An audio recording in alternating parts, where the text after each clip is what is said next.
একদিকে রাজ্যের অন্দরে নিরাপত্তা, দুর্নীতি একের পর এক অভিযোগ সামনে আসছে, এর মাঝে উত্তপ্ত হচ্ছে সীমান্ত। আর এবার নদিয়ার কৃষ্ণগঞ্জ থেকে বাংকার ভর্তি ফেন্সিডিল উদ্ধারে নতুন করে চাঞ্চল্যকর তথ্য সামনে আসছে। মামলার তদন্ত ভার হাতে নিয়েছে এনসিবি। কৃষ্ণনগর আদালতের এই নির্দেশে খানিকটা হলেও স্বস্তির নিঃশ্বাস ফেলেছেন স্থানীয়রা। রাজ্য সরকারকে নিরাপত্তার বিষয়ে তৎপর হওয়ার বার্তা দিচ্ছেন এলাকার বাসিন্দারা।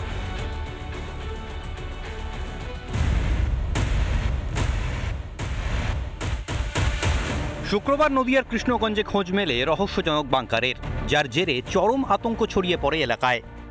চারটি বাংকারের হদিশ পায় বিএসএফ, আর তারপরের থেকেই শোরগোল পড়ে যায় গোটা এলাকায়।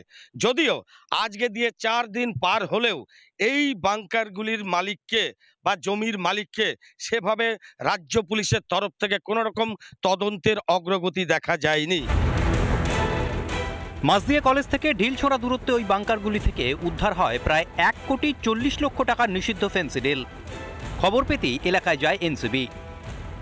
আজ অবশেষে আদালতের দ্বারস্থ হয়ে যে সীমান্ত রক্ষী বাহিনী, তারা সম্পূর্ণ এই ঘটনার তদন্ত তুলে দিল এনসিবির হাতে। লক্ষাধিক টাকার নিষিদ্ধ কাপ সিরাপ তুলে দিতে কৃষ্ণনগরের বিশেষ আদালতে যান বিএসএফ আধিকারিকরা। ৬৮,২০০ পিস ফেন্সিডিল এবং ২১৩টা বস্তা ফেন্সিডিলের, এবং তার সঙ্গে ওই কন্টেনারগুলোর ভেতর যে লকগুলো ছিল সেগুলোর একটা করা হয়েছে। বাংলাদেশ সীমান্তবর্তী এলাকায় বাংকার রহস্যের জেরে ভয়ে কাঁটা হয়ে আছেন স্থানীয়রা।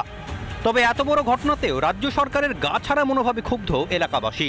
তৃণমূল সরকারের সদিচ্ছা নিয়েই প্রশ্ন স্থানীয়দের।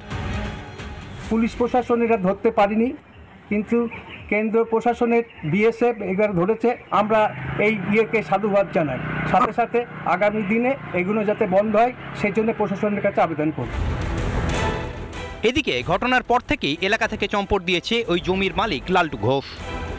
ইতিমধ্যে স্থানীয় যে লালটু ঘোষ, তাকে কিন্তু আতশ কাচের নিচে রাখা হয়েছে তদন্তের স্বার্থে।